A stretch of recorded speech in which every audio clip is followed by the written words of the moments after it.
Halo Sobat CDM, balik lagi bareng aku di Cerita Dunia Mahasiswa. Apapun ceritanya, ambil hikmahnya. So, kali ini kita bakal ngobrol-ngobrol seru bareng narasumber yang inspiratif, inovatif, dan juga dapat memotivasi Sobat CDM loh. Kira-kira siapa ya? Yuk ikutin terus, yuk. Halo Kak, selamat datang. Gimana nih kabarnya? Baik. Sebelumnya kita mau mengucapkan terima kasih banyak kepada kakak-kakak yang sudah berkenan menyempatkan waktunya untuk hadir dan sering-sering bareng Sobat CDM hari ini. Nah, sebelum kita tanya-tanya lebih dalam lagi, boleh nih perkenalan terlebih dahulu, mulai dari nama dan juga jurusan apa? Halo, salam literasi. Perkenalkan, saya Madan Nuri Ahmad. Saya berasal dari Prodi Teknik Informatika. Sampurasun, Akang Teteh. Perkenalkan, nama saya Siti Fitriani dari Program Studi Manajemen. Nah, Sobat CDM gak cuma berprestasi di dunia akademik saja. Tamu kita kali ini juga punya pencapaian yang luar biasa, yaitu ada Kak Siti Fitriani sebagai Wakil 2 Mojang Kabupaten Sukabumi dan Kak Wardan sebagai Juara 2 Duta Baca Cianjur. Tepuk tangan dulu dong buat tamu kita yang hebat dan kece ini. Nah, pasti Sobat CDM udah penasaran ingin tahu lebih dalam tentang cerita di balik layar mereka. Kalau gitu yuk langsung aja kita tanya-tanya. Oke Kak, nah di mana ada kemenangan selalu ada alasan di balik itu semua. Nah, kita semua penasaran nih, gimana awal mulanya kakak-kakak bisa kepikiran buat ikut ajang Jaka dan juga Duta Baca? Oke, kalau dari aku sendiri ada dua alasan. Yang pertama adalah ada satu momen yang mana di situ aku diremehkan dan dianggap kecil oleh salah satu orang. Tapi sebenarnya orang itu adalah motivator aku sendiri. Namun berakhir tidak baik ya, kurang baik yang sampai menjadikan aku depresi pada saat itu, merasa aku tuh tidak berguna dan segala hal yang memang aku depresi pada saat itu. Lalu dari situ aku mencoba buat bangkit, keluar dari zona nyaman. Aku menemukan Mojang Jaka ini untuk aku bisa upgrade diri. Itu pertama. Kedua adalah pengalaman yang sangat berharga tentunya, karena usia yang memang muda gini gitu ya saat ini tentu sangat disayangkan sekali ketika kita tidak mempunyai hidup yang bermakna ataupun berharga dan juga bermanfaat untuk orang lain. Kalau dari saya pribadi sih sebenarnya ada 3 aspek gitu ya dalam konteks ini. Yang pertama itu ada hobi, kemudian inspirasi, dan juga ada kontribusi. Nah, jadi pada awalnya itu kan jujur saya enggak sangat sih, tapi suka gitu lah, suka membaca dan sebagainya. Saya suka sastra, seni dan lain sebagainya. Nah, dari hobi itu saya berpikir gimana sih saya mengajak orang-orang, karena kan jujur ketika yang pegiat literasi itu kebanyakan itu kan pengen ada teman cerita, pengen bertukar apa sih isi buku dan sebagainya. Nah, dari sana tuh saya pengen menginspirasi gitu, saya ingin menyebarkan kayak gitu lah, saya pengen ngajak rekan-rekan untuk ayo kita baca buku dan sebagainya gitu, biar sama-sama kita bisa sharing dan sebagainya. Nah, kemudian dari yang terakhir itu karena kan saya sadar saya saat ini kuliah di Sukabumi gitu ya, sedangkan tanah kelahiran saya itu Cianjur, dan juga saya menyadari bahwa kontribusi untuk tanah kelahiran saya sendiri gitu, daerah kelahiran saya sendiri itu saya sangat minim gitu, dan juga bahkan lebih banyak di daerah orang lain gitu. Nah, maka dari itu saya cari cara bagaimana sih saya ingin kontribusi ke daerah saya, dan kebetulan itu ada open recruitment gitu ya untuk pemilihan duta baca. Jadi karena saya memiliki hobi di sana, jadi ya udahlah, kenapa saya nggak kontribusi mulai dari hal itu dulu, dari yang saya sukai. Wah, keren banget ya Sobat CDM kita kali ini. Nah, selanjutnya nih Kak, untuk ikut acara yang sangat besar ini tentunya melalui proses yang sangat panjang dan juga saingan yang sangat banyak. Nah, gimana cara kakak agar tetap tampil percaya diri dan yakin dengan keunikan yang dimiliki masing-masing? Dari saya dulu ya. Kalau dari saya sendiri sih bagaimana sih untuk percaya diri mungkin ya. Nah, jadi saya itu ketika berkompetisi, terutama ketika offline gitu ya, saya nggak pernah menganggap bahwa apa sih rekan-rekan yang di kompetisi itu adalah saingan saya. Justru itu adalah menjadi titik balik yang mana ketika saya berkompetisi bersama itu saya harus bangga gitu, dan yang berdiri di sana itu adalah orang-orang hebat gitu. Nah, maka ketika pas kompetisi itu apa yang menjadi titik balik ketika saya percaya diri adalah saya bisa bersaing dengan orang-orang hebat itu gitu, dan untuk juara mungkin kita sampingan, yang penting kita bersanding dan bersaing dulu gitu bersama orang-orang gitu sama partner-partner hebat-hebat kita itu. Yang penting berusaha dulu ya, ya, hasil itu. Ya, untuk Kalau dari aku ada dua juga, ya yang pertama tentu adalah yakin. Kenapa? Karena saya sendiri merasakan ketika audisi offline yang ada di Pelabuhan Ratu pada saat itu, melihat semua peserta yang memang mempunyai potensi yang sangat luar biasa, kerennya, hebat juga. Tentu itu bukan menjadi suatu hal yang menakutkan. Berarti kalau dari aku sendiri itu ada dua alasan. Yang pertama, tentu kita harus yakin. Kenapa? Karena pada saat itu audisi Auckland di Palabuhan Ratu, pada saat itu aku berdiri dengan orang-orang yang sangat hebat, luar biasa sekali, mempunyai potensi ya. Tentu itu bukan menjadi hal yang menakutkan untuk aku, tapi lebih ke kayak, oh berarti aku mampu berdiri di hadapan, di jajaran orang-orang yang memang keren ini. Berarti aku mempunyai value juga. Itu pertama, jadi yakin kuncinya. Kedua adalah jadilah diri kamu sendiri. Ketika kita mengaudisi, ikut audisi, itu jangan menjadi orang lain untuk kita disukai. Ketika misalnya kita melihat nih, wah ini pesertanya keren banget nih, aku pengen deh kayaknya kayak jadi dia. Tapi jangan kayak gitu. Justru kita harus membawa keunikan kita sendiri. Makanya jadi do your best. Jadi kuncinya yakin dan percaya diri ya kan. Oke. Nah selanjutnya untuk sampai di titik ini pasti nggak mudah buat kakak sendiri. Tentunya ada suka maupun duka yang sudah dilalui. Nah kira-kira waktu ikut acara ada gak momen atau suatu hal yang mungkin gak bakal dilupain? Oke, dari aku dulu ya. Suka dan duka, aku mau duka dulu. Dukanya tentu banyak ya. Pertama adalah pada saat audisi tentunya. Aku pada saat itu berangkat jam 3 pagi, yang mana lokasi aku kan di saat di sini ke Palabuhan Ratu, yang mana kita tahu ya jalannya itu memang sepi ketika kalau malamnya ya. Jadi pada saat di jalan tuh aku benar-benar sendiri, benar-benar kayak wah challenging banget nih, aku berangkat pagi-pagi sendiri gitu dan takut sebenarnya. Dan pada saat sampai di sana, peserta lain itu memang ada dengan yang keluarganya, dengan teman-temannya yang memang didampingi oleh pembina ataupun apa gitu ya dari sekolahnya. Aku datang curug-curug sendiri. Nah itu adalah mungkin momen yang akan nggak aku lupain gitu, karena menurut aku itu sedih sih, karena aku memang benar-benar audisi MOKA ini sendiri tanpa backingan siapapun gitu. Itu pertama. Kedua, mengetahui tempat audisi di Nusa Putra. Kenapa? Karena tentu ya kita tahu aku mahasiswa Nusa Putra juga, walaupun memang bangga tentunya dekat gitu ya lokasinya dengan kosan saya yang saat ini saya tinggali, tapi mempunyai tekanan sendiri gitu. Kayak aduh ini di kayak halaman nih, maksudnya kayak di rumah sendiri nih gitu. Gimana caranya aku supaya keluar dengan sebagai pemenang gitu. Itu adalah tantangannya, itu dukanya. Lalu yang ketiga adalah soal finansial sih, soal materi, maksudnya keuangan gitu ya. Jadi aku perlu banyak uang pada saat itu karena audisi ini tuh memang membutuhkan uang untuk persiapannya. Tapi karena aku itu sendiri ETA gitu ya, sendiri itu gak ada backingan dari siapapun, jadi aku survive begitu. Kalau sukanya, ini kayak kepanjangan gak apa-apa ya, sukanya.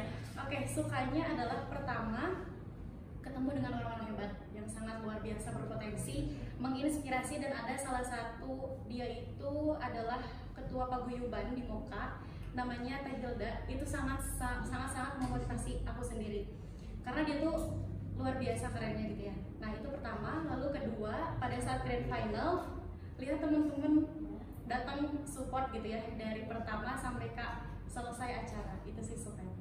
Kalau buat kakaknya? Kalau dari saya sih kayaknya yang dukanya itu pas awal-awal banget deh. Yang menjadi saya pikiran itu yaitu pas sebelum daftar, di situ yang duka saya. Karena kita sadar itu saya semester 5 gitu yang mau menghadapi internship dan sebagainya, dan juga kita mempertimbangkan apa sih jarak juga gitu dari saya ke Cianjur dan sebagainya. Itu kayak aduh daftar jangan itu sampai H-2 kalau nggak salah. Sedangkan pas lihat persyaratan itu harus bikin video, harus harus bikin essay dan sebagainya kan, kayak sedangkan saya tuh masih masih bingung gitu, kayak daftar jangan masih itu sih yang jadi dukanya. Dan pas itu ya udahlah kayak nyoba daftar dulu, dan ketika pas emang diumumin gitu lolos seleksi administrasi itu kayak udahlah mau gak mau ini lanjutin aja lah dan sebagainya. Mungkin itu sih dukanya pas di awal-awal doang. Cuman pas setelah beres daftar gitu, beres seleksi administrasi kan itu masih banyak tahap-tahap seleksi dan sebagainya gitu. Mungkin yang jadi sukanya itu jujur apa sih motivasi saya membaca buku itu malah jadi naik lagi gitu, kayak ya udahlah sebenarnya kan sekarang tuh saya rencana mau fokus ke coding gitu ya, dari karena memang mau persiapan magang dan sebagainya. Tapi ketika pas itu ya udahlah saya mau apa sih menjadikan lagi, oh ini hobi saya yang saya mulai lupakan, saya mulai baca-baca lagi dan sebagainya, dan mulai riset-riset juga gitu mengenai masalah literasi dan sebagainya. Dan yang jadi sukanya sih terus yang pas grand final, jujur pas grand final itu kan awalnya gitu saya kayak ya udahlah untuk brand final kan udah diumumin lolos, senang banget dong. Dan pas itu kayak saya kira itu kayak cuman datang terus ada seleksi akhir gitu yang interview dan sebagainya dan pulang lupakan. Rencana saya itu mau seperti itu, menang-menang saya mau melupakan. Cuman ternyata itu ada 2 tahap, pas itu tuh ada 2 tahap seleksi pas grand final tuh. Jadi kita tuh dipilih grand final tuh 8 besar. Kita di wawancara interview terbuka dan sebagainya itu banyak ditonton dan sebagainya. Dan dari sana tuh ternyata ada tahap selanjutnya, yaitu ada cuma 6 orang yang diambil. Dan dari 6 orang tuh di kompetisi lagi 6 orang tuh. Jadi kayak ada 2 kompetisi dalam satu hari itu, kayak ini udah yang 8 besar juga udah lumayan tegang gitu, 6 harus kompetisi lagi gitu dan sebagainya. Mungkin itu sih yang jadi itu, dan alhamdulillah gitu bisa melewati semua itu gitu. Oke, keren banget ya. Oke, pertanyaan selanjutnya itu di tengah hektiknya perkuliahan, gimana sih cara kakak membagi waktu antara perkuliahan akademik dan juga perlombaan Mojang Jaka dan juga duta baca? Oke, di tengah hektiknya perkuliahan, gimana sih cara kakak membagi waktu antara akademik dan juga biar tetap tampil maksimal di Mojang Jaka dan juga duta baca? Oke, dari aku dulu ya. Kalau aku sendiri sih karena pada saat aku ikut MOKA itu belum masuk perkuliahan ya, jadi memang tidak terlalu hektik juga. Jadi pada saat itu menyeimbangkan antara waktu akademik dan MOKA-nya itu masih fleksibel gitu, masih aman. Jadi apa aja yang aku harus siapin di MOKA itu masih gak terlalu keganggu dengan akademik, tapi lebih ke ada kerjaan. Nah, kalau itu cara kebagiannya gimana? Jadi kita kayak tahu dulu sih ini agensinya mana yang memang harus aku duluin. Kayak misalnya aku contohnya gini, kerja itu ada pada saat itu tuh jam 10 gitu ya. Nah, lusanya aku tuh harus grand final. Oh, berarti aku harus mempersiapkan buat grand final dan juga harus kerja dulu nih. Ketika udah kerja, nah barulah di senggang-senggang waktu aku bisa tulis aja tuh, tulis perlengkapan apa aja yang memang aku butuhkan di MOKA. Karena perlengkapan itu kayak banyak banget, kayak harus bener-bener disiapin tanpa jangan ada yang kelewat gitu loh. Nah, jadi di sela-sela waktu aku list apa aja yang memang dibutuhin gitu. Jadi gimana kita lihatnya dulu sih agensinya apa dulu, karena memang kegiatan MOKA itu pada saat itu contohnya apa tuh namanya di hari berikutnya kerja dulu, jadi aku nyempetin kerja dulu baru MOKA gitu. Jadi tergantung agensinya juga sih. Oke, jadi dilihat dari agensinya dulu ya. Betul. Kalau dari kakaknya? Kalau dari saya sih jujur pas kompetisi itu ya, itu lumayan menyita banyak waktu gitu ya. Jujur ketika pas kompetisi itu kan karena untungnya gitu ini lumayan cepat gitu kan, dalam sekitar 3 minggu gitu dari awal sampai itu langsung di sekaligusin sampai selesai dan sebagainya, kurang lebih sekitar 3 minggu gitu nyampe benar. Dan dalam 3 minggu itu saya itu sering tidurnya itu kayak jam 3 pagi dan lain sebagainya gitu. Nah, mengapa itu? Karena saya sadar gitu, saya di semester akhir di akademik gitu ya, semester 5 gitu ya, sebelum saya magang sebagai, saya harus mengupgrade skill saya di bidang informatika. Di sisi lain saya juga harus mempersiapkan untuk kompetisi itu gitu. Jadi pas itu emang benar-benar sampai ngerasa kayak wah ini kayaknya 24 jam nggak cukup deh kayaknya, sampai ngerasa kayak gitu udah mah tidur kepotong dan sebagainya. Dan tapi untungnya gitu, karena emang hal yang saya sukai dan sebagainya, jadi saya gak ngerasa kayak capek tapi rugi dan sebagainya. Justru saya kayak gara-gara ini saya kayak memotivasi buat fokus lagi, buat ngulik dan sebagainya. Saya baca-baca banyak artikel dan lain sebagainya gitu. Itu sih untuk pembagiannya mungkin dari saya rasa pembagian itu belum cukup gitu, karena ada tidur yang terpangkas. Tapi mungkin untuk yang menjadi saya cukup itu karena saya itu gak ngerasa keberatan sebagainya, karena memang ini saya suka gini gitu, gak apa-apa gitu. Dan itu pun gak sampai sakit dan sebagainya gitu, karena memang kita berpikirnya kayak saya suka dalam hal ini gitu. Jadi karena hal yang disuka jadi ya, tidak merasakan beban ya, gitu. Jadi kayak udah bahas aja jalani aja ya. Aja. Oke, nah setelah resmi menjadi Mojang Wakil 2 dan juga Duta Baca Cianjur, nah pasti banyak pengalaman baru ya Kak. Nah, masih ada kegiatan atau tanggung jawab gak yang masih dijalani sampai sekarang? Oke, dari saya dulu boleh nggak?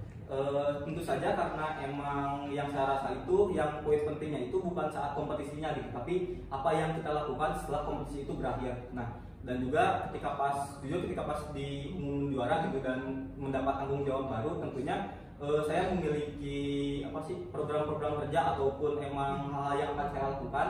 Tentunya saya kembali lagi ke tujuan awal, yaitu saya ingin menginspirasi, karena emang dalam konteks ini saya sebagai duta baca Kabupaten Cianjur, jadi saya itu ingin minimal sembari minimal membuat orang suka gitu dalam interaksi dan sebagainya. Dan kemudian juga ada beberapa program-program tentunya ya yang akan saya laksanakan itu gitu, karena program saya itu berdasar karena saya anak IT itu. Saya membaca di artikel bahwa UNESCO itu mengatakan bahwasannya minat baca Indonesia itu berada pada peringkat 62 dari 70 negara. Dan kemudian dari Komdigi juga ataupun Kominfo gitu ya dulu mengatakan bahwa rata-rata orang bermain gadget itu adalah sekitar 6 jam 32 menit. Nah dari sana itu saya sadar bahwa kayaknya saya gak bakal bisa mengubah mindset orang mengenai gadget gitu, karena ada ketimpangan gitu yang sangat jauh. Saya sadar bahwa saya gak bisa mengubah kebiasaan orang-orang bermain gadget, tapi yang saya bisa lakukan itu adalah mengubah mindset. Jadi pas ketika membuka gadget itu digunakan sebagai apa gitu. Nah dari sana muncullah program-program saya yang akan saya laksanakan tadi gitu,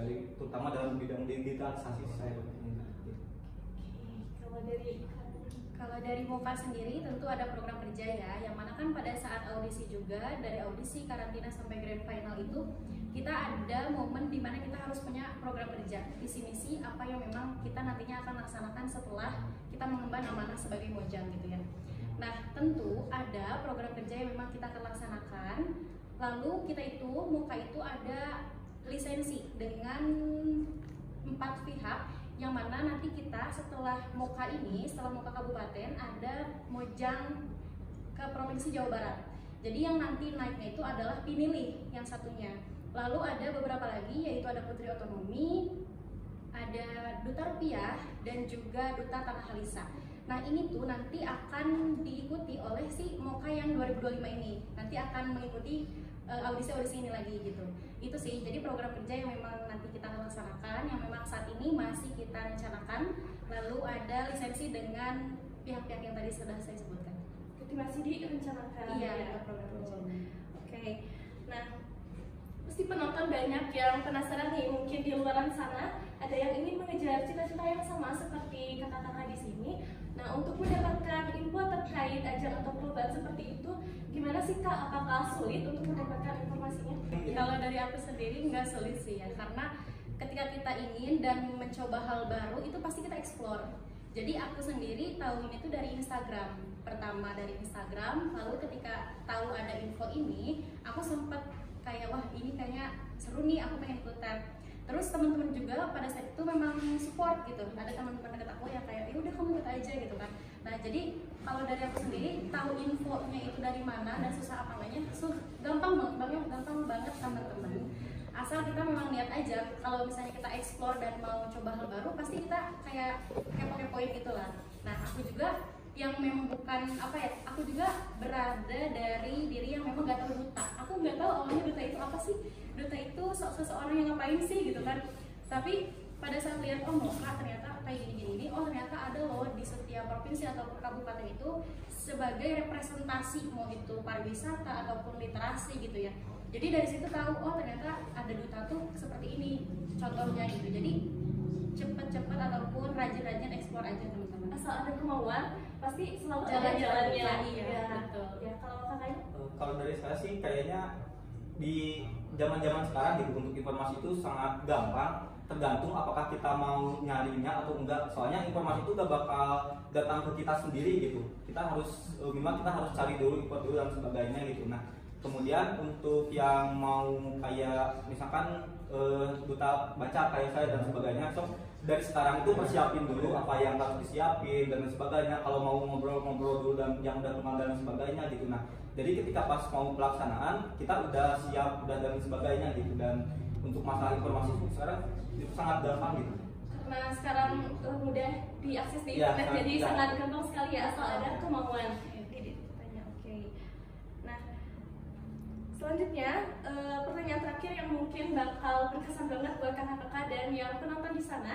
Waktu diumumin juara nih, gimana sih reaksinya? Apakah kaget, gak nyangka, atau emang udah percaya diri nih bakal jadi juara? Ya.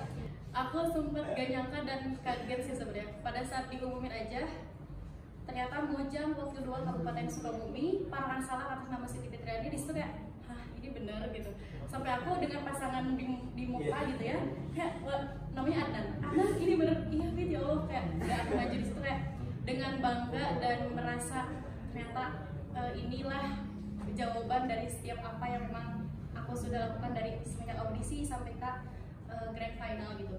Karena kenapa aku merasa berbangga diri gitu, karena tahu gitu aku sendiri tuh yang memang berjuang sendiri tanpa backingan siapapun, tanpa dorongan bantuan dari pihak manapun gitu ya. Jadi pada saat itu merasa bangga gitu, oh aku bisa sendiri. Kan tadi aku sempat dengar dari Wardan, kita kalau misalnya kita tuh kayak ngobrol-ngobrol dulu dengan yang Duta sebelumnya. Aku tuh enggak sama sekali kan, bener-bener kayak sama sekali nggak punya bekal apa-apa, bener-bener kosongan gini. Kayak aku bisa nih, aku yakin, dan ternyata jalannya ada gitu. Jadi kayak tergantung niat kita juga sih, yakin, dan memang pada saat itu aku terharu dan bangga. Berarti belum menyangka ya, dan Belum menyangka. usaha itu tidak akan mengkhianati hasil. Betul. Oke, kalau dari Raya? Kalau dari saya sih jujur pas tegak itu pas pengumuman juara 3 itu kan dari bawah ya, dari juara harapan dan sebagainya.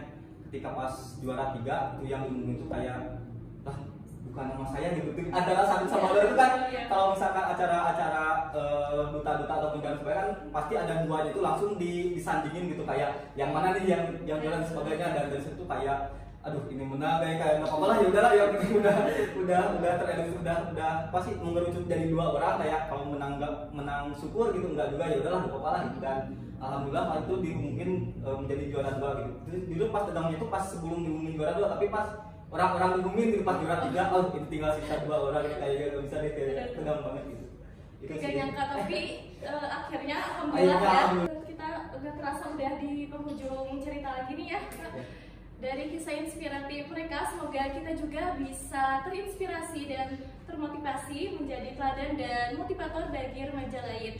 Nah, bagi teman-teman yang mempunyai impian, teruslah berusaha, karena untuk jalan yang sukses itu selalu dimulai dari langkah pertama. Sebelum ditutup, mungkin ada closing statement dari kakak yang perlu disampaikan. Kalau dari saya sih, saya mengutip dari Duta Baca Indonesia gitu ya, Mbak Najwa Shihab. Beliau mengatakan bahwa hanya cukup 1 buku untuk membuat orang jatuh cinta pada membaca. Jadi cari buku itu dan mari jatuh cinta. Gitu sih. Oke, kalau dari aku sendiri, ada kemauan pasti ada jalan teman-teman. Jangan sia-siakan masa muda teman-teman, karena ini gak akan terulang 2 kali. Jadi jadikan hidup teman-teman bermakna dan berharga. Tentu ada satu kutipan dari pemateri pada saat saya grand final pada saat itu. Dia bilang, ketulusan dan kegigihan akan menemukan jalan pada cahaya. Terima kasih, hatur nuhun. Semoga cerita hari ini menjadi motivasi dan inspirasi untuk Sobat CDM semuanya. Karena cerita dunia mahasiswa, apapun ceritanya, ambil hikmahnya. Bye-bye.